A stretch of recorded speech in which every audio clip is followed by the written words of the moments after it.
سب سے پہلے اس کی تعریف بیان کیجیے. اس کی وجہ یہ ہے کہ کچھ لوگوں کے ذہنوں میں اس کے بارے میں تھوڑا سا مسکنسیپٹ سا پایا جاتا ہے, تو آپ پہلے اس کی تعریف بتائیے. غیبت نبی کریم علیہ الصلوۃ والسلام نے اپنے صحابہ کرام رضوان اللہ علیہم اجمعین سے فرمایا کہ تم جانتے ہو غیبت کیا ہے؟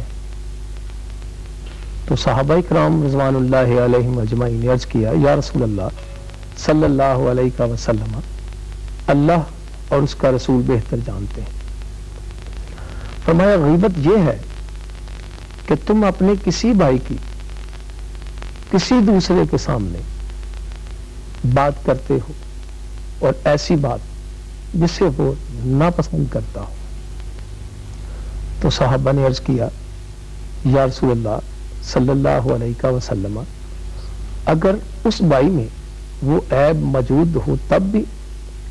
آپ علیہ الصلوۃ والسلام نے فرمایا کہ اس میں عیب موجود ہوگا تو تب ہی تم اس کی غیبت کرو گے.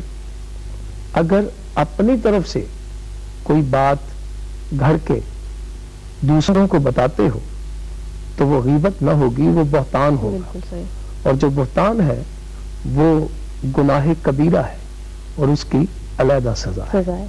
یہ غیبت ہے. بالکل صحیح آپ نے کہا. لیکن اس سلسلے میں ایک بات آپ سے مزید آپ کی اجازت سے کہنا چاہوں گی کہ اگر ایک شخص برا ہے, اس میں اس کی شر اور برائی سے بچنے کے لیے دوسرے لوگوں کو مطلع کرنا, مثال کے طور پہ دیکھیے کہ جب ہم نکاح کرنے جاتے ہیں, یعنی نکاح کی رسم کے لیے پہلے رشتہ ہوتا ہے, اگر لڑکی والوں میں یا پھر لڑکے والوں میں کسی بھی حوالے سے کوئی برائی پائی جاتی ہے تو متعلقہ افراد جو ہے ان کو ان کی اس برائی کے بارے میں بتانا, یا پھر اجتماعی حوالے سے دیکھیے اگر کاروباری معاملات میں کوئی شخص بد دیانت ہے تو اسے لین دین کرنے سے پہلے دوسرے لوگوں کو اس کی مطلب حالات کے بارے میں بتانا کہ بھی اس کا رویہ کیسا ہے کاروبار کے حوالے سے, یہ تو غیبت نہ ہوا نا. غیبت بعض اوقات جائز ہے لیکن اس صورت میں کہ کوئی آدمی ظالم ہے, ظلم کرتا ہے, تو صاحب اقتدار کو بتایا جائے. ٹھیک. کوئی آدمی بد بیانتی کرتا ہے تو کسی صاحب اقتدار کو بتایا جائے. جی. کوئی شخص جیسے آپ نے شادی کے بارے میں کہا, رشتوں کے بارے میں کہا, لوگوں کی بھلائی کے لیے اگر آپ کسی کے بارے میں بات کرتے ہیں تو وہ جائز ہے, کیونکہ اس میں آپ نے لوگوں کی بھلائی کو مد نظر رکھا ہے. ٹھیک. تو بھلائی کے لیے آپ اگر کسی کا کوئی عیب بتاتی ہیں تو اس سے مراد اس کا عیب بتانا صرف مقصود نہ ہوگا, بلکہ جس کو بتایا جا رہا ہے اسے کسی کے شر سے, اس برائی سے بچنے کے لیے, بالکل برائی سے بچنے کے لیے آپ وہ بتا رہے ہیں. بالکل. اس لیے وہاں پر یہ جائز ہو جاتی ہے.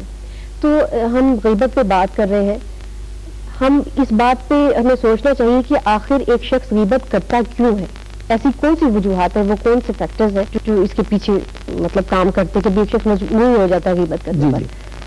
غیبت کی کرنے کی کئی وجوہات ہیں. غیبت انسان غصہ میں بھی کرتا ہے کہ غصہ آ گیا کسی پر تو اس کی غیبت کر دی, جبکہ دو جرم ہو گئے, دو گناہ ہو گئے. ایک غصہ کیا, غصہ حرام ہے, ایک غیبت کی, گناہ کبیرہ ہے. بعض اوقات بندہ کسی سے حمایت حاصل کرنا چاہتا ہے تو وہ کسی دوسرے کی غیبت کر دیتا ہے تاکہ اس کی حمایت حاصل کر لے. بعض اوقات بندہ اپنے آپ کی اچھائی پیش کرنا چاہتا ہے تو وہ اپنے منہ سے تعریف نہیں کر سکتا تو وہ کیا کرے گا, وہ کسی دوسرے کی غیبت کرے گا. ٹھیک ہے. کہ جی فلاں کا لباس جو ہے وہ اچھا نہیں ہے, تو اپنے لباس کی تعریف کے لیے دوسرے کے لباس کی وہ غیبت کر دے گا. ٹھیک ہے. کبھی حسد سے بندہ کر دیتا ہے, کسی سے حسد ہے تو غیبت کر دیتا ہے. اور بعض اوقات ایسا ہوتا ہے کہ بندہ جو ہے وہ کسی پر غصہ اتارنے کے لیے غیبت کر دیتا ہے. اب غصہ اتارنے کی دو قسمیں ہیں. ایک تو یہ ہے کہ وہ شخص پر جس پر غصہ اتار رہا ہے, جس کی غیبت کر رہا ہے, اس سے اس کا کوئی خاص تعلق نہیں ہے, ٹھیک ہے, تو اس کے متعلق وہ غیبت کر دیتا ہے. اور بعض اوقات ایسا ہوتا ہے کہ کسی سے ہمدردی ہوتی ہے, محبت ہوتی ہے, تو وہ کوئی گناہ ایسا کر لیتا ہے کہ اس کے گناہ کرنے پر اسے غصہ آتا ہے. ٹھیک ہے. وہ از راہ ہمدردی ہوتا ہے, لیکن اس میں وہ بھول جاتا ہے کہ وہ اس کی غیبت کر رہا ہے. دوسرا اس میں ایک اور چیز شامل کرنا چاہوں گی کہ خود احتسابی کی کمی، یعنی اپنا احتساب نہ کرنا بلکہ دوسروں کے جو ہے وہ ہر وقت عیب ڈھونڈنے اور عیب جوئی پہ لگے رہنا. اور ایک اور بات بہت ہی اہم ہے، یعنی تربیت کے حوالے سے بچے کی تربیت اگر شروع سے اچھی بیس پہ کی جائے تو اس کی پروان جو چڑھتی ہے تربیت، یعنی اس میں اس چیز کی ماں باپ جو ہے وہ اس میں شعور ڈالیں بچے میں اس چیز کا کہ اس طرح کسی کی برائی جو ہے وہ نہیں کرتے ہیں، شروع سے روک دیں اسے. تو اس میں یہ تربیت جو سی وہ اس کی اٹھان جو ہے وہ اچھی چلتی جاتی ہے. یہ اس معاملے میں بالکل صحیح ہے، کیونکہ ہمارے معاشرے میں عام مذاق ہوتا ہے، ایک دوسرے سے مذاق کرتے ہیں تو مذاق میں بھی غیبت کر دیتے ہیں. ٹھیک ہے، اہمیت نہیں دیتے ہیں ان چیزوں کو. تو اس سلسلے میں خاص طور پر یہ چاہوں گی، خواتین ٹائم سے متعلق یہ پروگرام ہے، ہم اپنی بہنوں کو یہ بتانا چاہیں گے کہ سب سے پہلے تو ہمیں خود اس چیز کی پہچان کرنی چاہیے کہ ہم اس چیز پہ جو ہے اس برائی پر کنٹرول کریں. اگر ہم خود احتسابی ہم اپنی جانیں گے کریں گے تو ہمارے بچے آٹومیٹکلی خود بخود ہم سے اس اچھائی اور اچھے نیک کام کو سیکھتے جائیں گے. تو علامہ صاحب، اس برائی کے غیبت کے جو ہے معاشرے پر بہت برے اثرات نظر آتے ہیں، آپ کے خیال میں وہ کون سے اثرات ہیں؟ غیبت جو ہے، اگر کوئی بندہ کسی دوسرے سے غیبت کرتا ہے تو اس میں سب سے پہلی بات یہ ہوتی ہے کہ اگر دوسرا آدمی آپ سے کسی کی غیبت کر رہا ہے تو یہ بھی ہو سکتا ہے کہ وہ آپ کی غیبت کسی اور دوسرے کے سامنے کرے. ٹھیک ہے. تو معاشرتی طور پر جو لوگ صاحب عقل ہوتے ہیں، صاحب سمجھ ہوتے ہیں، صاحب علم ہوتے ہیں، یا معاشرتی طور پر برائیوں اور اچھائیوں کو سمجھتے ہوتے ہیں تو وہ غیبت سنتے ہی نہیں ہیں. نبی کریم علیہ الصلوۃ والسلام نے دیکھا کہ حضرت عمر اور حضرت ابوبکر صدیق رضی اللہ تعالیٰ عنہ نے دونوں میں سے کسی نے یہ کہا کہ فلاں شخص سوتا بہت ہے. تو کچھ دیر کے بعد کھانے کے لیے وہ حضور کی بارگاہ میں حاضر ہوئے اور سالن طلب کیا تو نبی پاک علیہ الصلوۃ والسلام نے فرمایا کہ وہ تو تم نے کھا لیا ہے. عرض کیا یا رسول اللہ صلی اللہ علیہ وسلم، ہم نے تو نہیں کھایا.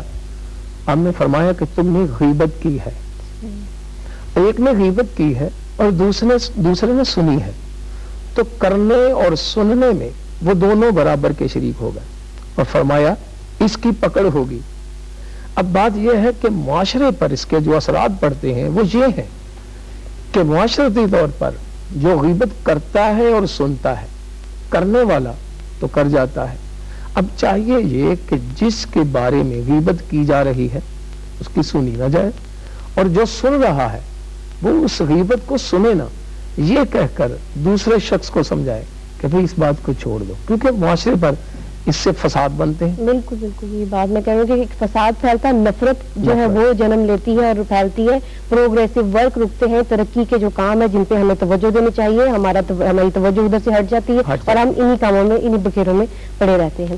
تو بالکل مختصر سا ہمیں بہت ہمارے پاس ٹائم کا ہے، جواب دیجیے گا کہ اس کی سزا وہ کیا ہے یا اس برائی سے ہم چھٹکارا کیسے حاصل کر سکتے ہیں؟ نبی پاک علیہ الصلوۃ والسلام نے فرمایا کہ غیبت سے بچنے کی ایک دوا ہے، ایک نسخہ ہے کہ جب تم کسی محفل میں جاؤ تو پڑھو بسم اللہ الرحمن الرحیم وصلی اللہ علی محمد صلی اللہ علیہ وسلم، تو تم کسی کی غیبت نہیں کرو گے.